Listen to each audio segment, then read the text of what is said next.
Pickle week 9 of the Texas high school football season starts tomorrow. Bangers. And it's the biggest week of the year. It's the biggest week of the year, which made this particular process quite difficult and no fun. Yeah. 0 stars. Didn't enjoy doing this. But we have the courage to narrow it down to the top 10 games of the week for week 9. We don't know what the plays are going to be. Dude, you revved that one up so much. So excited. I'm used to getting hyped up by the Texas Line plays of the week, but we have the games of the week here. The top 10 Texas high school football games of the week for week 9. We'll start in the middle, 7:30 p.m. Friday night in China Spring. Number 1 versus number 2, a title unification bout between the Stephenville Yellow Jackets and the China Spring Cougars in a matchup of state champs. A lot of ink's been spilled. Spoiler alert: we got the picks coming up here in a moment, and I go on at length about this game. I don't want to repeat myself. I do think that the first quarter is going to be really important. Yes, and I think especially for Stephenville, and especially for the Stephenville offense. I think they have to prove that they can move the ball against this China Spring defense, because if they cannot, like, if China Spring's going to hold Stephenville to like 24 points, the game's already over. Do you know what I mean? Because China Spring's got the better defense. I think the first quarter is really important for Stephenville on the road, weather a storm. The Stephenville offensive line's an X factor in this game. I think the China Spring running game with Trey Hafford and Tristan Exline is an X factor as well. It's an enormous game. I don't have to talk you into it. Yeah, that China Spring run game against the Stephenville defensive line is tasty. It's really tasty. important. It's really important. 7:30 p.m. Friday night at Jack Sportsman Bobcat Stadium in Refugio. It is number 4 versus number 5 in 2A Division 1. It is the Shiner Comanches and the Refugio Bobcats in a district game. And This is the main event here. Yeah, it's a district game now, so it means something. It's just like so it enormous, does. and obviously, look, one thing to keep in mind in this game, and I do think last year the reason that Shiner stomped a mud hole in Refugio was because Shiner was way better up front, way better up front. I think that gap has narrowed. How much has it narrowed? How much does being at Refugio matter? How much better is Refugio prepared for this moment? Can they find a way to contain Dalton Brooks? Can anyone find a way to contain Dalton Brooks? How much do these coaches show? Because they've got to know they're going to see each other again. I'm not trying to bury all of Region 4, but it would be pretty surprising if this was the only time they met this year. Yes. It would take an upset at that point. Yes. So, how do you handle it? Mallory and I talked about it yesterday, and this is interesting to us because if it's close, then we know for a fact that regional final game is going to be fun. That's where everyone pulls out all the stops, blah, blah, blah. If one team did happen to go out there and just stomp on the other one, that might be more eye-opening than this being another really fun game between Shiner and Refugio. Huge game. Massive game, and we'll find out a lot about the state of play in 2A Division 1 after this one. Shiner and Refugio this week. Also, 6 p.m. Thursday night at C.H. Collins Stadium in Denton on ESPN2, The Deuce. Is it on The Deuce? It is on The Deuce. Do people still call it The Deuce? They are now. It's a top 10 matchup in Class 6A as the Allen Eagles visit the Denton Geyer Wildcats in a critical district showdown. Allen, ever since getting throttled in week 1, they've really rounded into form. I thought that was a really gutty win they had last week against McKinney. This is a different animal, though. All due respect to McKinney. This is so the best team they've seen this year was St. John Bosco, right? That was the team was that the team? Yeah, yes, St. John and Bosco. they got their butts handed to them. This is the second best team in Geyer. And it's Jackson Arnold, and it's a really good defense led by Peyton Bowen. This is a really, really well-rounded Denton Geyer team. Remember, we thought that Geyer had the advantage last year, and Allen went and kind of stomped them a little bit. So that's one thing to keep an eye on is does Allen just present a matchup problem to Geyer? here's the matchup I'm watching. Is can the Geyer offensive line protect Jackson Arnold against Neto Omazulu and this Allen defensive front? Mm-hmm. If Allen is able to pressure Arnold, game on. If Arnold has a clean pocket, he is going to shred that secondary. I was just going to say... He's going to shred a lot of secondaries. Yeah. He will especially shred Allen's. I think that Allen's secondary is better than what we thought they might be coming into the year, but I wouldn't say that they're leaps and bounds better than where we were honestly throwing a little bit of dirt going, I don't know if that's the strongest unit out there, and Jackson Arnold will expose the hell out of you. Expose you in a hurry. So, massive game, obviously, there in Denton. 7:30 p.m. Friday night in Grandview. The number 3 team in 3A Division II, the Grandview Zebras, welcoming the West Trojans in a game that might be, in a week of bangers, this might be flying under the radar a little bit. Mm-hmm. Massive game here. West has one loss earlier in the year to... Who did West lose to? I can look that up. I know Grandview has the best win of this of these two teams because they've got the only win over Malakoff this year. West has a loss to Lorena? Yeah, Lorena. They lost by 6 to Lorena. The Fighting Commas. Here's we can talk about matchups here. West is going to run the ball a little pretty well, and they want to keep the score lower. Grandview's got some playmakers, most notably Case and English on the outside to get out and run. Game kind of dictated by pace. But here's another thing that I'm interested in. This District 7 3A Division 1, Division 2 rather, Division 1. Division 1. Division 1, thank you. 7-3 Division 1. It is very bottom heavy. Yes. Okay? They have not played a game, neither of these teams have played a game of any consequence to them in like a month and a half. Yeah, because I mean, at least for West, their last game that would have really mattered was their first district game against Whitney, and even then they were 20-point favorites, right? And like for Grandview hasn't played Whitney yet, so like they have been like when I say they're big favorites, the closest game our computer projected was a 38-point projection over Maypearl. So now it goes 0 to 100 because here is a certified state championship contender. All of a sudden. Keep an eye on this one. 7 o'clock Friday night in Denton. Huge week at C.H. Collins Stadium. No kidding. Back to back. C.H. Collins Stadium.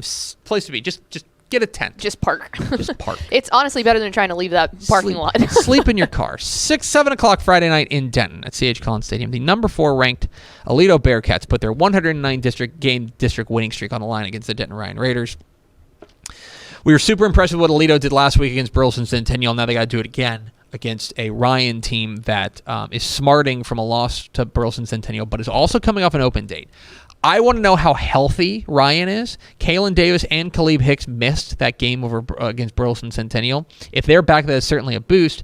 But the other thing I'm keeping an eye on here is how well does Ryan's defense play? How do they contain House Haney and this outstanding Alito offense? Because if they played the way that, if that defense plays the way they did against Burleson Centennial, then this game is going to get away in a hurry. Because the thing is, it's a different team. That's what's so interesting about Ryan and these two matchups here. They lose to Centennial.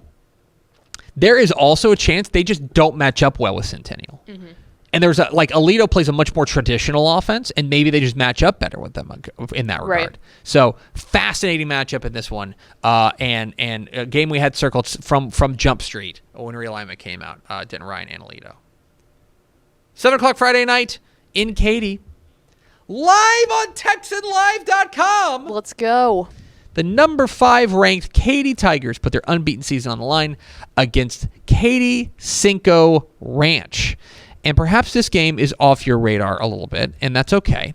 Allow me to put it on your radar. I think that first of all, this game is for a district championship. Straight up, say that's a 5-1 Cougar squad. 19-6A. This is straight up for a district championship. That now things could go cattywampus down the stretch, but otherwise there won't. This used to be one of the best rivalries in KDIC, and then Katy's kind of stood on the gas pedal. They've dominated this one. They dominated last week against Katy Pato, or 2 weeks ago against Katy Pato. Seth Davis has been fantastic.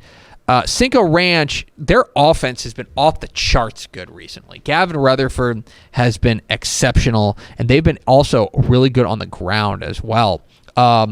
This is the best offense that Katy has faced in a hot minute, and that will be a real challenge for them, I think. But how well does the Katy Cinco Ranch defense, which has left something to be desired, match up with the Tigers? District title on the line, 19-6A. They're in Katy this weekend. 7 o'clock Friday night in Harlingen at Bogus Stadium.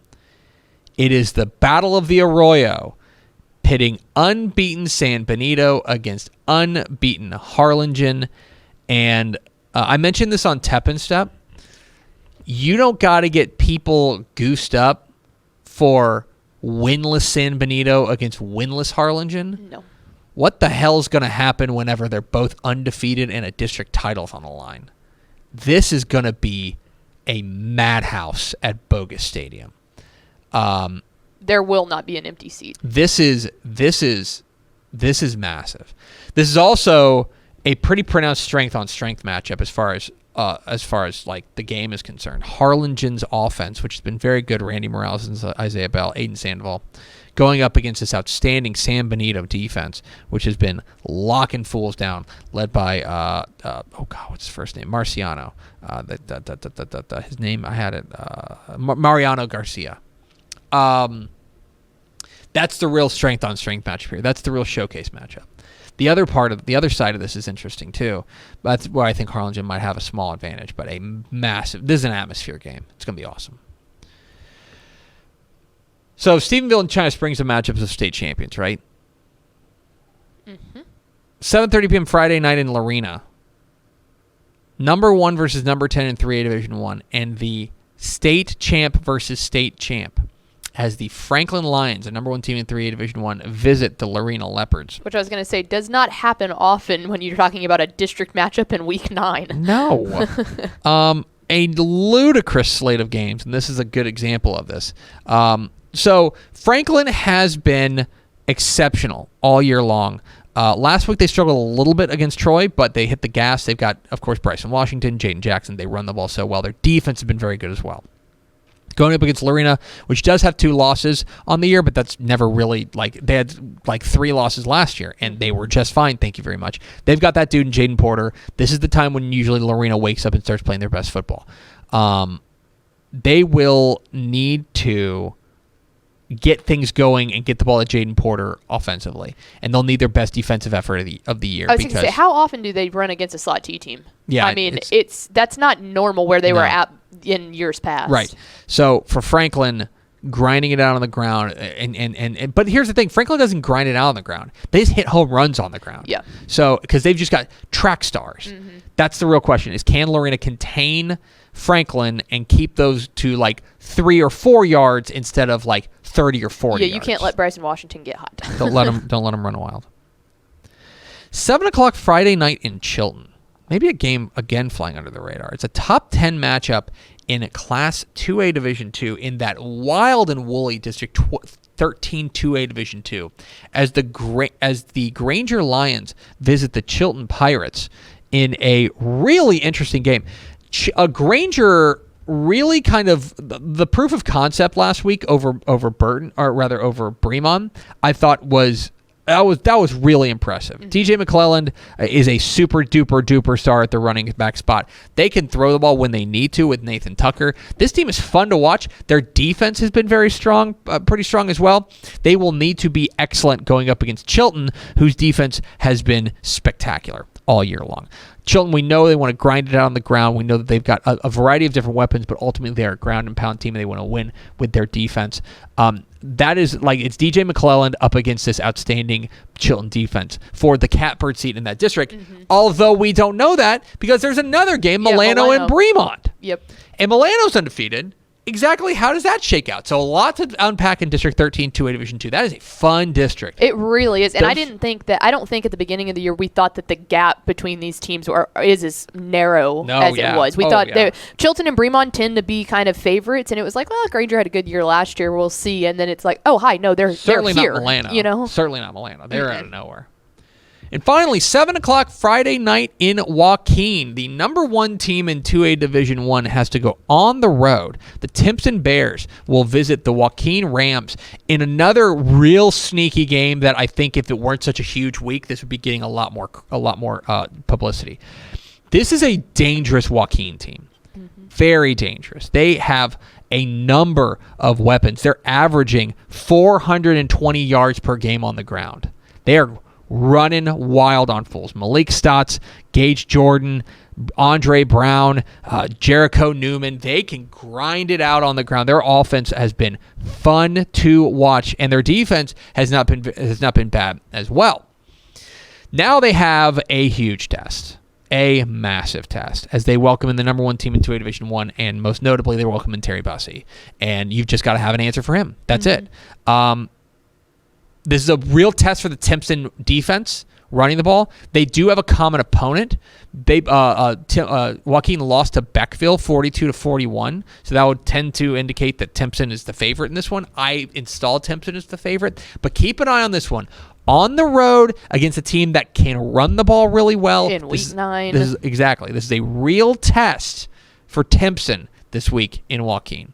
And there it is, your top 10 Texas high school football games of the week. A massive slate of games across Texas high school football. We'll have tons of them on TexanLive.com.